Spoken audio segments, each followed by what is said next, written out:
जय श्री श्याम भक्तों, मंगसिर के महीने में सूर्य नारायण भगवान की पूजा की जाती है, व्रत उठाया जाता है। व्रत 9 साल तक किया जाता है और 9 व्रत करके छोड़ा जाता है। जब शिवरात्रि आती है उससे पहले 9 व्रत कर लिया जाता है। मंगसिर के 4 व्रत हो जाते हैं, फिर पोह के 4 व्रत हो जाते हैं, माह के हो जाते हैं, बीच में के रुक जाते हैं तो वो फिर पूरी हो जाती है। ये 9 व्रत बीच में करने होते हैं शिवरात्रि से पहले पहले। जब फागुन में शिवरात्रि आएगी उससे पहले पहले 9 व्रत कर ले। 9 साल तक ऐसे ही करने होते हैं, इससे मनोकामना पूरी होती है। रविवार के व्रत को कई लोग इतवार का व्रत भी कहते हैं। सूर्य नारायण का व्रत ये 4 महीने में ही पूरे करने होते हैं और सर्व मंगल का मनोकामनाओं की पूर्ति के लिए भी रविवार का व्रत किया जाता है। भगवान सूर्य का व्रत किया जाता है, बहुत श्रेष्ठ है। अगर आपकी कोई मनोकामना पूरी नहीं हो रही है तो सूर्य भगवान की आप पूजा कर सकते हैं। या फिर कुंडली में सूर्य कमजोर हो, आंख कमजोर हो, सिर की कोई पीड़ा हो, बुद्धि ना हो तो भी ये व्रत अच्छे होते हैं। इस व्रत की विधि इस प्रकार है। प्रातःकाल स्नानादि से नहा धोकर के निवृत्त होकर स्वच्छ वस्त्र धारण करें, शांत चित होकर परमात्मा का स्मरण करें। भोजन एक समय से अधिक नहीं करना चाहिए।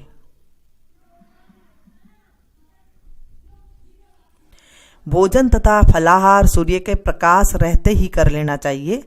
जैसे शाम होती है उससे पहले पहले ही कर लेना चाहिए, जब तक हमें सूर्य दिखाई देता है। यदि निराहार रहने पर सूर्य छिप जाए, अगर आपने भोजन नहीं किया है और सूर्य छिप जाता है तो दूसरे दिन सूर्य उदय होने पर ही आपको अर्घ देने के बाद ही भोजन करें। रात को भोजन नहीं करा जाता है सूर्य के व्रत में। व्रत के अंत में सूर्य व्रत की कथा सुननी चाहिए। व्रत कर लेते हैं, पूजा पाठ कर लेते हैं, फिर सूर्य की व्रत की कथा सुननी चाहिए। व्रत के दिन नमकीन तेल युक्त भोजन कदापि ग्रहण ना करें। तेल का भोजन नहीं करते हैं, और जैसे सरसों तेल हो गया, ये तेल के भोजन नहीं करते हैं। घी का भोजन नहीं करते हैं। इस व्रत के करने से मान सम्मान के बढ़ावा मिलता है तथा शत्रुओं का क्षय होता है। आंख की पीड़ा के अतिरिक्त अन्य सभी पीड़ाएं जो हैं दूर हो जाती है। अगर आपका जगत में मान सम्मान नहीं है, कोई आपको इज्जत नहीं देता है, तो भी आप सूर्य भगवान का व्रत कर सकते हैं। व्रत नहीं कर सकते, किसी कारणवश आपका शरीर नहीं चलता है, सूर्य भगवान को अर्घ दे करके रविवार का व्रत आप कर सकते हैं। बोलिए सूर्य भगवान की जय। एक बुढ़िया थी, उसका नियम था कि प्रति रविवार को सवेरे ही स्नान आदि कर पड़ोसन की गाय के गोबर से घर को लीप कर फिर भोजन तैयार करती थी और उसके बाद भगवान को भोग लगाकर स्वयं भोजन करती थी। ऐसा व्रत करने से उसका घर धन्य धान्य एवं आनंद से पूर्ण था। इस तरह कुछ दिन बीत जाने पर उसकी पड़ोसन विचार करने लगी कि यह वृद्धा सर्वदा मेरी गौ का गोबर ले जाती है, इसलिए वह अपनी गाय को घर के भीतर बांधने लगी। बुढ़िया के गोबर न मिलने से रविवार के दिन वह अपने घर को न लीप सकी, इसलिए उसने न तो भोजन बनाया और न ही भगवान को भोग लगाया तथा स्वयं भी उसने भोजन नहीं किया।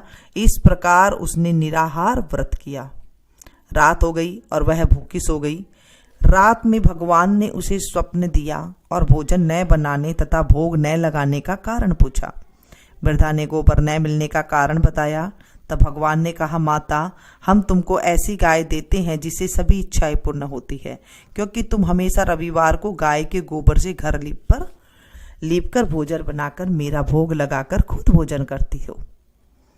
इससे मैं खुश होकर तुमको यह वरदान देता हूँ तथा अंत समय में मोक्ष देता हूँ। स्वप्न में ऐसा वरदान देकर भगवान अंतर्ध्यान हो गए और जब वृद्धा की आंख खुली तो वह देखती है कि आंगन में एक अति सुंदर गाय और बछड़ा बंधे हुए हैं। वह गाय और बछड़े को देखकर अत्यंत प्रसन्न हुई और उनको घर के बाहर बांध दिया, वहीं खाने का चारा डाल दिया। जब उसकी पड़ोसन ने बुढ़िया के घर एक बाहर अति सुंदर गाय और बछड़े को देखा तो वह द्वेष के कारण उसका हृदय जल उठा, और जब उसने देखा कि गाय ने सोने का गोबर किया है तो वह उस गाय का गोबर ले गई और अपनी गाय का गोबर उस जगह रख गई। वह नित्य प्रति ऐसा करती रही और सीधी सादी बुढ़िया को इसकी खबर भी नहीं होने दी। तब सर्वव्यापी ईश्वर ने सोचा कि चालाक पड़ोसन ने कर्म से बुढ़िया ठगी जा रही है। भगवान ने संध्या के समय अपनी माया से बड़े जोर से आंधी चला दी। बुढ़िया ने अंधेरी के भय से अपनी गाय को घर के भीतर बांध लिया। प्रातःकाल उठकर जब वृद्धा ने देखा कि गाय ने सोने का गोबर दिया है तो उसके आश्चर्य की सीमा न रही और प्रतिदिन गाय को घर के भीतर ही बांधने लगी। उधर पड़ोसन ने देखा कि बुढ़िया गऊ के घर के भीतर बांधने लगी है तो उसका सोने का गोबर का उठाने का दाव नहीं चला और वह ईर्ष्या से जल उठी और कुछ उपाय न देख उससे उस देश के राजा की सभा में जाकर कहा, महाराज, मेरे पड़ोस में एक वृद्धा के पास ऐसी गाय है जो आप जैसे राजाओं की ही हो, राजाओं के योग्य ही है। वह रोज सोने का गोबर देती है। आप उस सोने से प्रजा का पालन कीजिए। वह वृद्धा इतने सोने का क्या करेगी? राजा ने यह बात सुन अपने दूतों को वृद्धा के घर गाय लाने के लिए आज्ञा दी। वृद्धा प्रात ईश्वर का भोग लगा भोजन ग्रहण जा ही रही थी कि राजा के कर्मचारी गाय खोलकर ले गए। वृद्धा काफी रोई चिल्लाई, परंतु कर्मचारियों की समक्ष कोई क्या कहता। उस दिन वृद्धा गाय के वियोग से भोजन न खा सकी और रात भर रो रो कर ईश्वर से गाय को पुण्य पाने के लिए प्रार्थना करती रही। उधर राजा गाय को देखकर बहुत प्रसन्न हुआ, लेकिन सुबह जैसे ही उठा सारा महल गोबर से भरा हुआ दिखाई देने लगा। राजा यह देखकर घबरा गया। भगवान ने रात में राजा को स्वप्न में कहा, राजा, गाय वृद्धा को लौटाने में ही तेरी भला है। उसके रविवार के व्रत से प्रसन्न होकर मैंने उसे गाय दी थी। प्रातः होते ही राजा ने वृद्धा को बुलाकर बहुत से धन के साथ सम्मान सहित गाय व बछड़ा लौटा दिया। उसकी पड़ोसन को बुलाकर उचित दंड दिया गया। इतना करने के बाद राजा के महल में गंदगी दूर हो गई। उस दिन से राजा ने नगरवासियों को आदेश दिया कि राज्य की तथा अपनी समस्त मनोकामनाओं की पूर्ति के लिए रविवार को व्रत करो। व्रत करने से नगर के लोग सुखी जीवन व्यतीत करने लगे। कोई भी बीमार तथा प्रकृति का प्रकोप उस नगर पर नहीं होता था। सारी प्रजा सुख से रहने लगी। बोलिए सूर्यदेव भगवान की जय। इसके बाद हम गणेश जी की सुनेंगे। विनायक जी बाबा रंगा चंगा बिंद्रा बन में फिरे सुरंगा। पोत बहू की राबड़ी नवास बहू की खीर। मीठी लागे राबड़ी खाटी लागे खीर। सड़सड़ करती साड़ी देना बड़बड़ करती बांदी देना। पंथ मोकड़ा घर सांकड़ा राजा का सा राज रानी का सा भाग। सीता का सुहाग बैकुंठ का बास श्री कृष्ण का कांधा। जय बोले विनायक जी महाराज की जय। हे सूर्यदेव भगवान, हमने आपकी कथा कही। इस कथा को जो कहे सुने सुनाए उसकी भी मनोकामना पूरी करना, उसके भी शरीर से बीमारी दूर करना, प्रकृति का प्रकोप से उसे दूर रखना। और इस कहानी में अगर हमसे कोई भूल हो गई हो तो हमें माफ करना। क्षमा क्षमा क्षमा। रविवार की आरती अब अवश्य करेंगे हम, एक दिया जला करके, और सूर्य भगवान साक्षात दिखा ही देते हैं, उनकी हम आरती कर लेंगे। कह लगी आरती दास करेंगे, सकल जगत जाकी जोत बिराजे। सात समुद्र जाके चरणनि बसे, कहाँ भये जल कुंभ भरे हो राम। कोटि भानु जाके नख की शोभा, कहाँ भयो मंदिर दीप धरे हो राम। भार 18 रामा बलि जाके, कहाँ भयो सिर पुष्प धरे हो राम। 56 भोग जाके नृत्य प्रति लागे, कहाँ भयो नैवेद धरे हो राम।